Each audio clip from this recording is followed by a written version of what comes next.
पठन्ति नित्य गोविंद दामोदर माधवेति सुखं शयनानिलये निजेपि नामानि विष्णो प्रवदन्ति मर्त्या ते निश्चितं तन्मयत्मा व्रजन्ति गोविंद दामोदर माधवेति जिह्वे दैवं भजन सुंदराणि नामानि कृष्णस्य मनोहराणि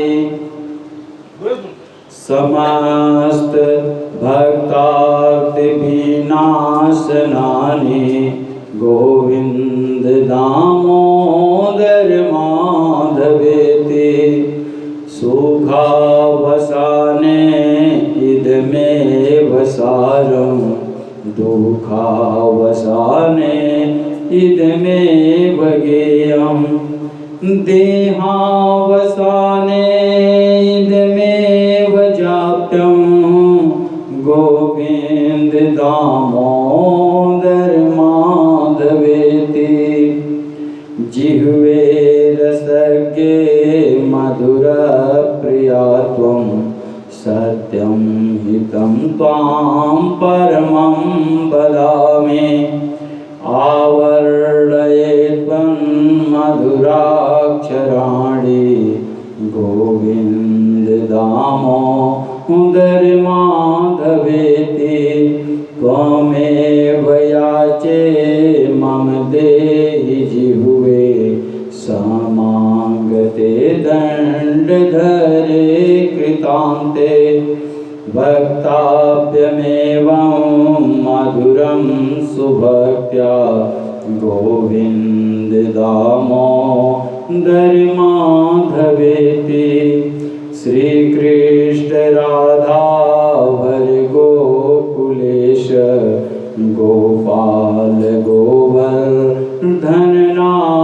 केशो जिह्वे पिबस्वामृतमेतदेवं गोविंद दामोदर माधवेति गोविंद दामोदर माधवेति गोविंद दामोदर माधवेति।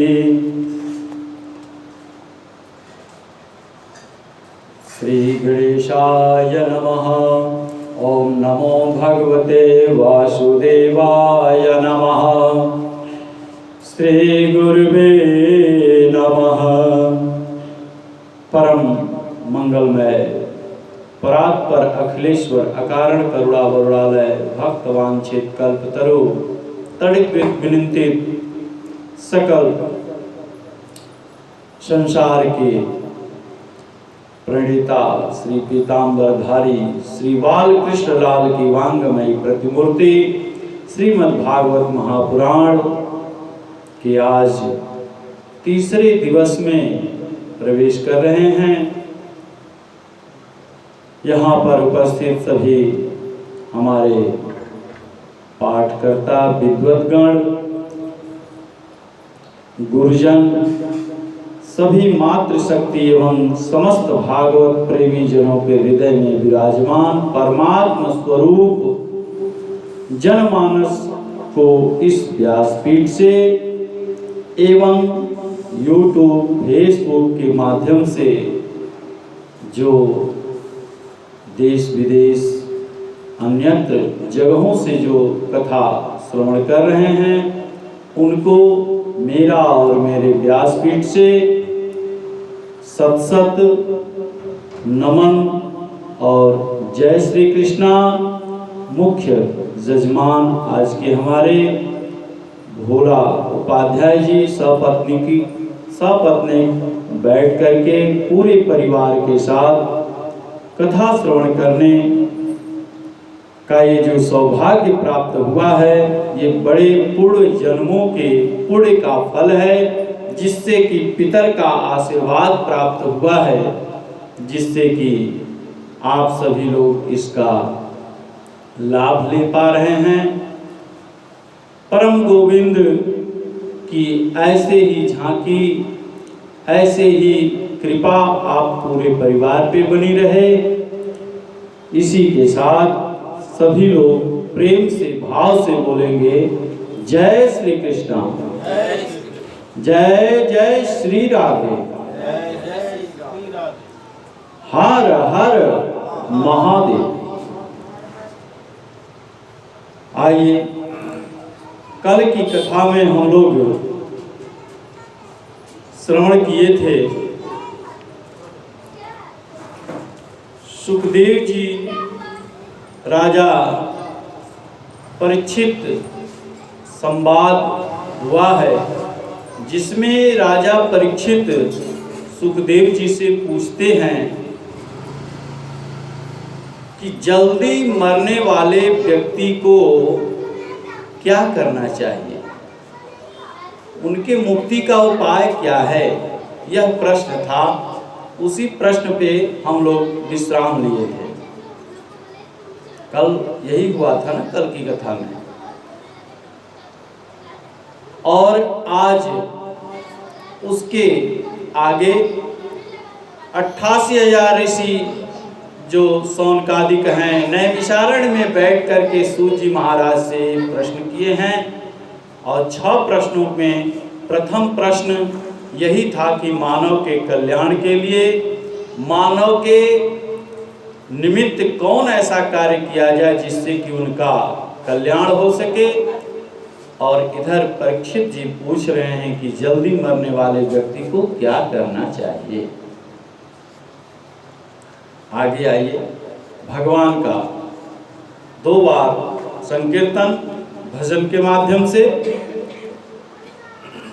फिर इसके बाद भगवान के चरणों में जो उनकी जितनी प्रेरणा होगी वो भगवान के गुणानुवाद को हम करेंगे उनकी प्रेरणा से।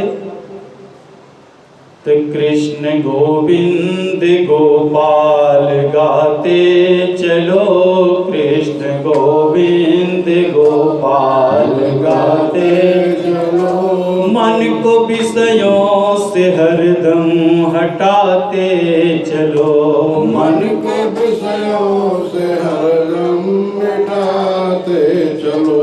कृष्ण गोविंद गोपाल गाते चलो, मन को विषयों से हरदम हटाते चलो, मन के विषयों को हरदम मिटाते चलो।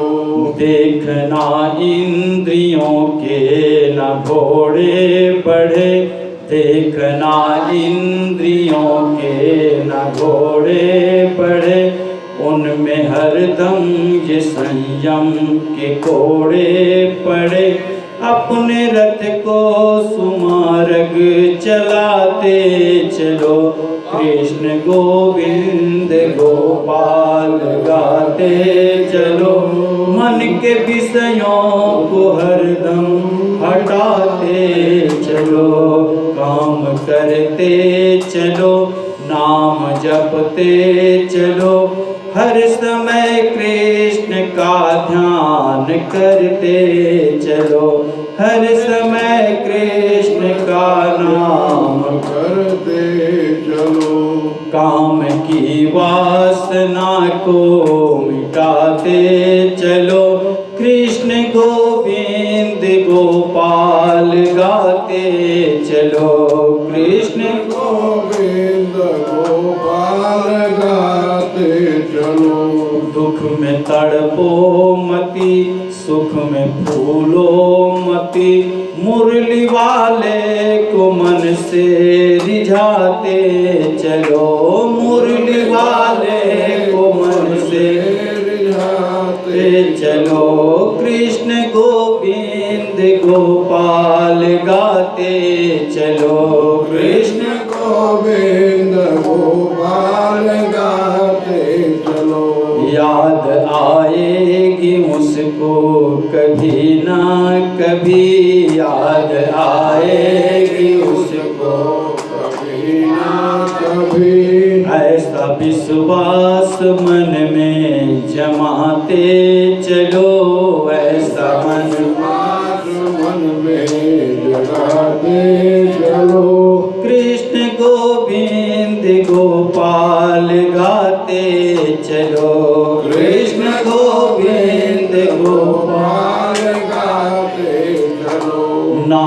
जप से ही लोगों ने पाई गति, नाम जपने से लोगों ने पाई गति।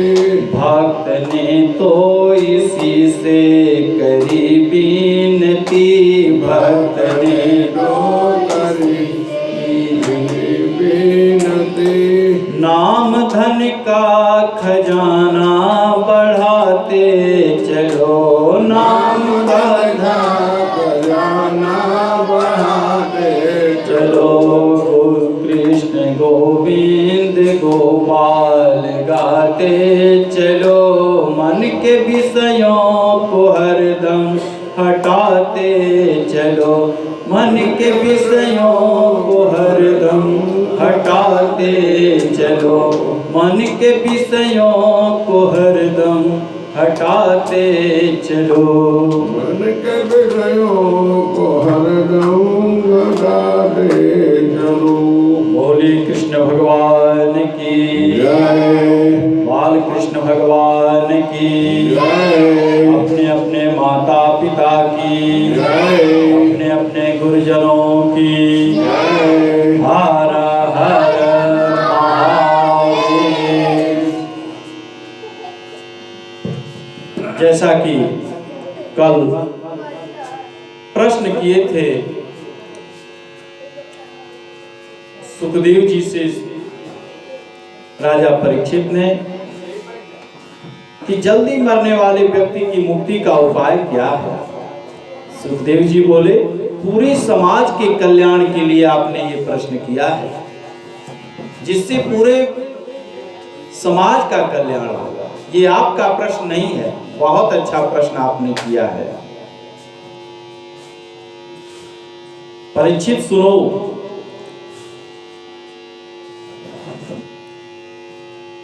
जल्दी मरने वाले व्यक्ति को परमात्मा का हमेशा नाम स्मरण करते रहना चाहिए। जब पता चल जाए कि अब हमको जाने का बुलावा आ गया है, तो परमात्मा को हर प्रतिक्षण, हर श्वास श्वास में परमात्मा का ध्यान करते रहो।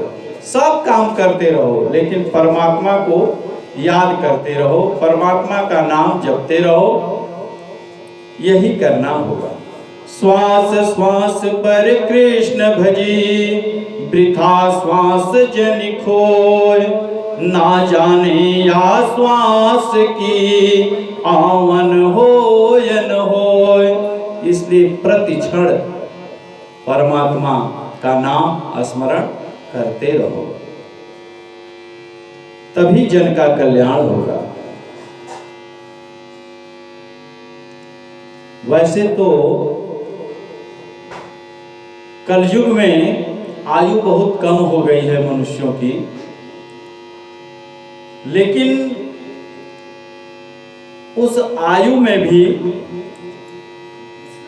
हम लोग 50 वर्ष 100 वर्ष की आयु बताई गई। कलयुग में 50 वर्ष सो करके बिता देते हैं, 50 वर्ष बचता है। कैसे? 24 घंटे का दिन रात होता है, 12 घंटा रात्रि में हम लोग सो जाते हैं, 6 से 6 बजे तक। 9 बजे कोई सोता है तो 9 बजे दिन में उठता है। जब सूर्य भगवान का प्रकाश जब हम लोगों के चेहरे पर पड़ने लगता है तो हम लोगों की थोड़ी नींद खुलती है। सतयुग में, जब सतयुग था, उस समय मनुष्यों की आयु लाखों वर्ष की होती थी।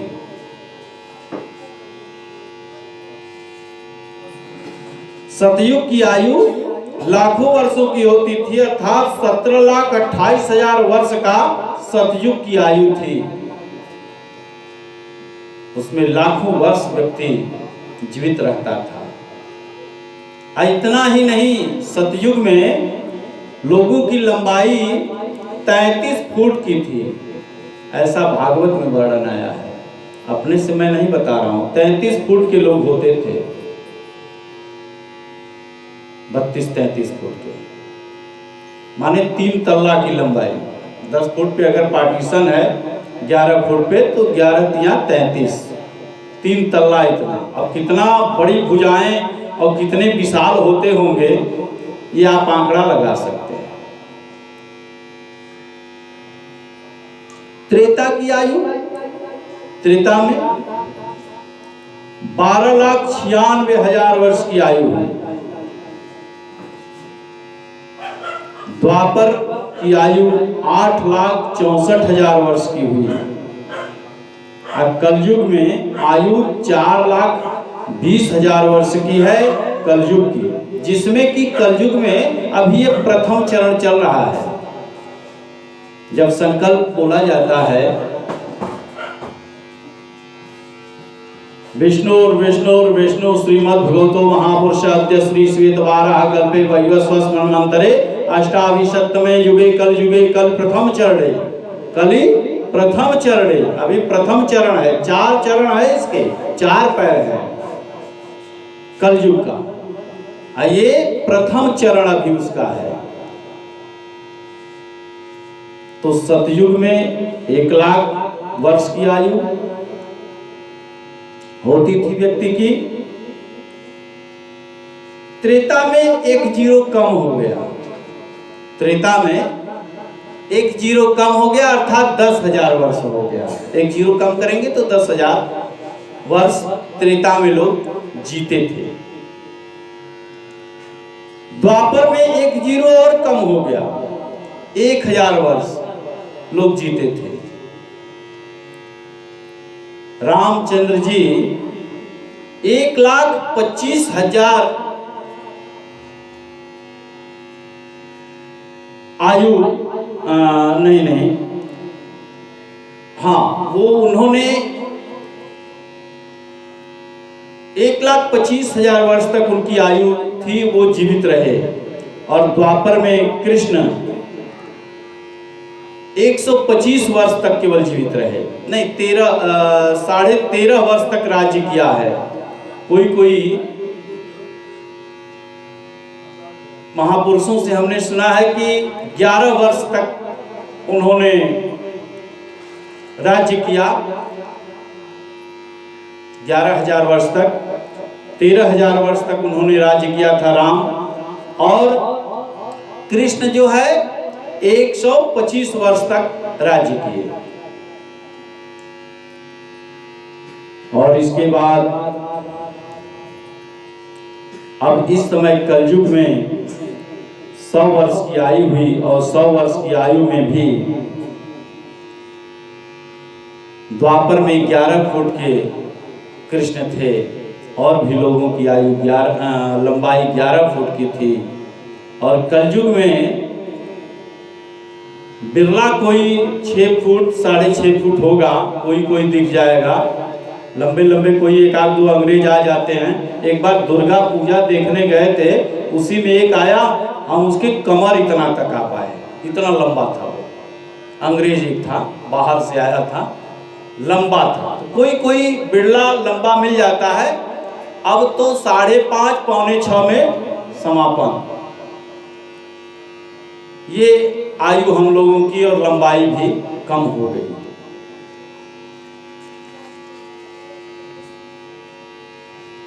तो प्रश्न ये उठता है कि जल्दी मरने वाले व्यक्ति को क्या करना चाहिए, ये प्रश्न। तस्माद् भारत सर्वात्मा भगवानेश्वरो हरि, श्रोतव्यः कीर्तितव्यश्च स्मरन्तव्यः चेक्षाद्भया। श्वास में कृष्ण को बस याद करो, हर एक परिस्थिति में गोविंद का स्मरण करो। कर से कर्म करहु विधि नाना, अमन राखेहु जहाँ कृपा निधाना। और हम लोग ऐसा करते ही नहीं। सारा काम करते रहिए, राम राम करते रहिए, कृष्ण कृष्ण कहते रहिए, राधे राधे श्याम बोलते रहिए, सब काम करते रहिए।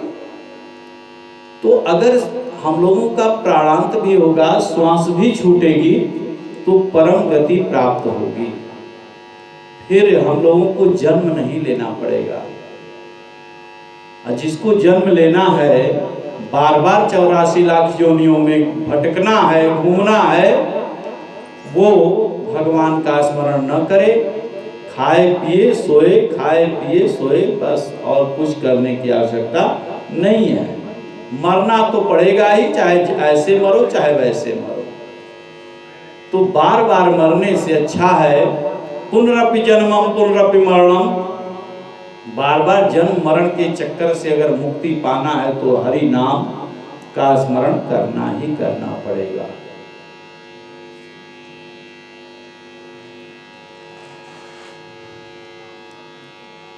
अब तो हम लोग जब खाना बनाते हैं या माताएं खाना बनाती हैं, जिसको हम पत्नी कह सकते हैं, पत्नी और पत्नी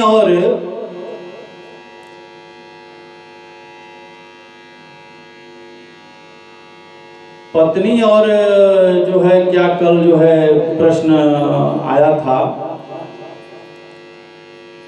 पत्नी और एक अच्छी पत्नी, जैसे जो अपने पति को ही परमेश्वर माने, उसको अच्छी वाली पत्नी कहते हैं। तो जो पत्नी होती हैं वो तो पत्नी ही हैं, और जो सुंदर पत्नी होती हैं, जिसको सुंदर पत्नी चाहिए, तो उसके लिए मंत्र आता है दुर्गा सप्तशती में भी। अभी गुरुजी बता रहे थे आप कि जो है, पत्नी मनोरमाम देही मनोरवित्तानुसारिणीम तारिणीम दुर्ग संसार सागरस्य कुलोद्भवाम। हे माँ, हमें ऐसी सुशील सुंदर गुणवती पत्नी देना जो कि हमारा और हमारे कुल का नाम रोशन कर सके, कल्याण कर सके।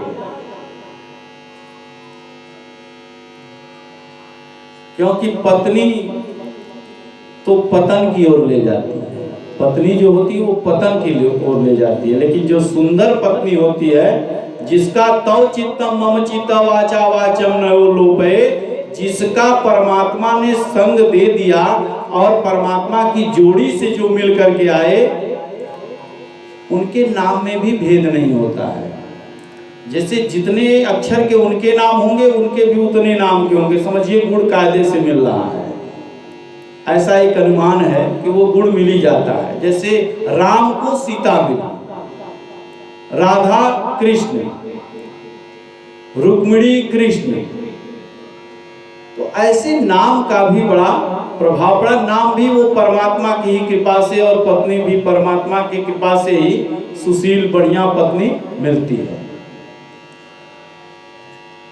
और हम बता रहे थे कि अब हम लोग जैसे खाना बनाते हैं, हमारे घर में माताएं बहनें, हमारे घर की भी दशा है और आप ही के घर की दशा नहीं है।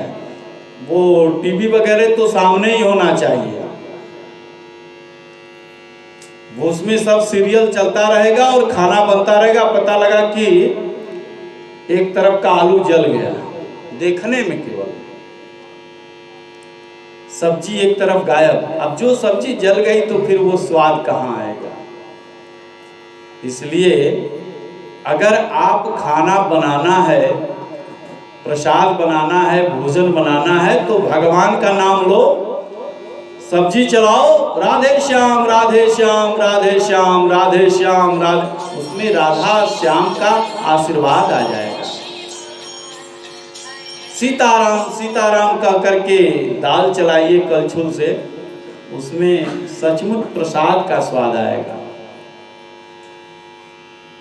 अच्छा, तेरही का जो त्रयोदशा का जो हम लोग भोजन करते हैं, उसमें ऐसा लगता है कि सचमुच में ये त्रयोदशा का ही भोजन है, ऐसा खाने में लगता है।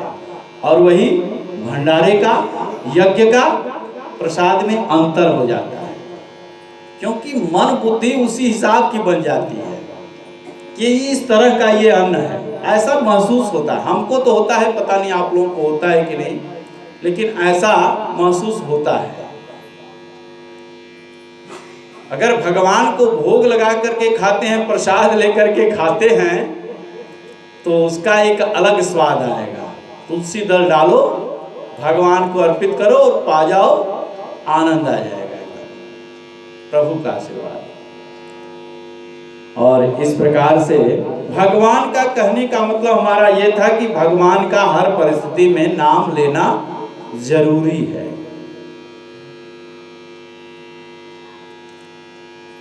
सुखदेव जी कहते हैं, मन को बस में रखना है तो 4 बात ध्यान में रखना होगा। परीक्षित जी ने कहा कि मन तो बड़ा चंचल होता है, मन को कैसे एकाग्र करें?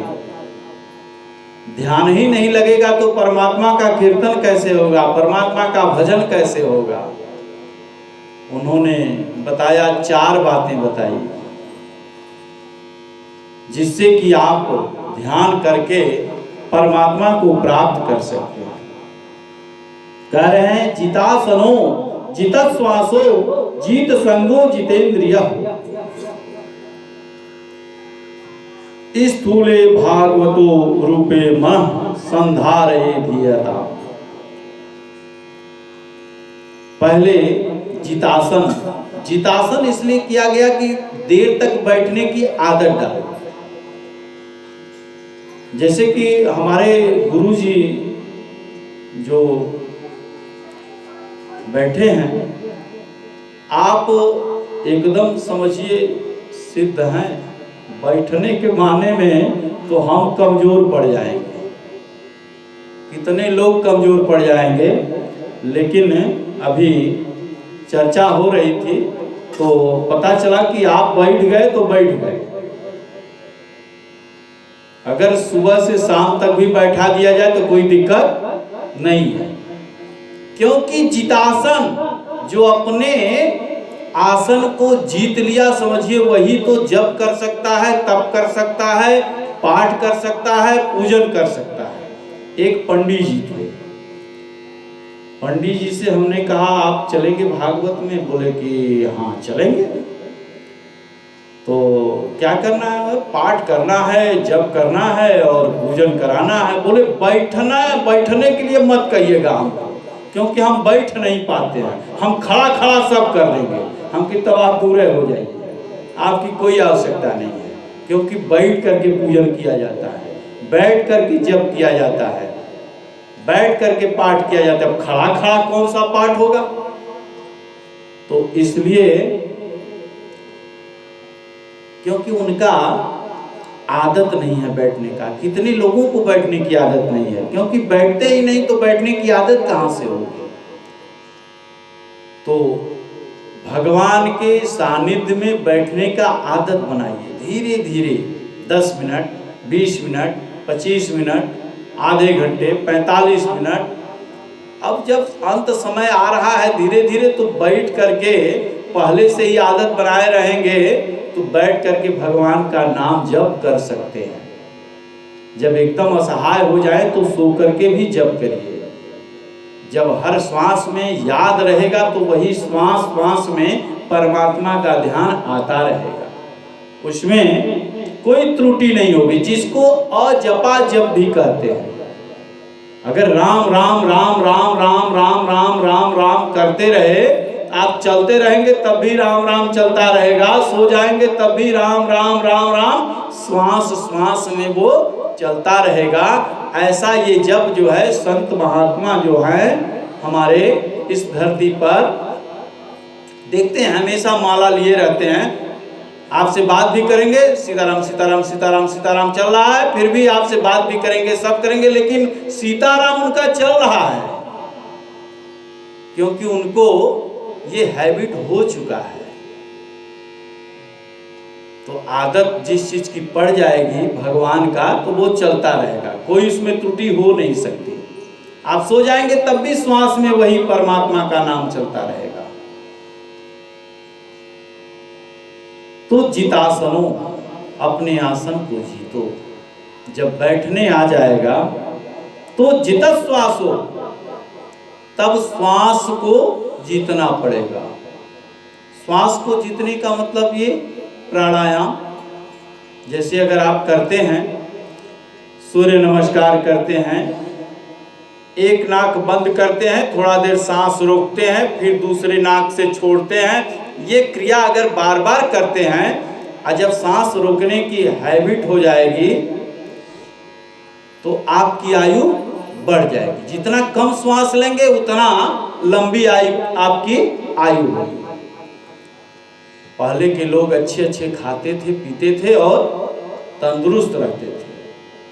चर्चा हो रही थी, पिताजी बता रहे थे, पहले के लोग गजब क्या खाते थे, ऐसे खाते थे, गजब के खाते थे। वो खाने के लिए ही पैदा हुए थे, खाते थे तो तंदुरुस्त भी थे। एक घर में बहू थी और सास थी, और उसने, सास ने कहा, सुनती हो बहू, सुनती हो क्या? अरे गए हैं, तुम्हारे ससुर जी गए हैं निमंत्रण में, और उनका आसन वो बिछाओ, बिछाओ, सोने वाला बिछाओ, क्योंकि वो आएंगे तो तुरंत लेटते हैं। गजब के खाते हैं, खा के तुरंत आके पड़ जाते हैं। खा के पड़ जाओ और मार करके टर जाओ, खाकर पड़ जाओ और मार कर टर जाओ। मार करके अगर किसी को आप रोकते हैं तो आपको भी पिटाई पड़ जाएगी, आपको भी मार खाना पड़ेगा। और खा करके दौड़ेंगे तो अनपच हो जाएगा, सब गबड़ा जाएगा। तो इसलिए वो जो थे उनके ससुर कहे कि वो खाते हैं और खा के आते हैं, जल्दी बिछाओ, आ रहे होंगे। 3 घंटा हो गया उनको गए। बोले हमारा किस्मत ही खराब है, हमको इस घर में आना पड़ा। क्यों? तुम्हारे पिताजी कहीं जो है निमंत्रण में नहीं जाते, वो खाना वाना खा के आके नहीं सोते? नहीं, हमारे पिता, यही तो हमको दुर्भाग्य है हमारा कि हमारे पिता तो सीधे खाते थे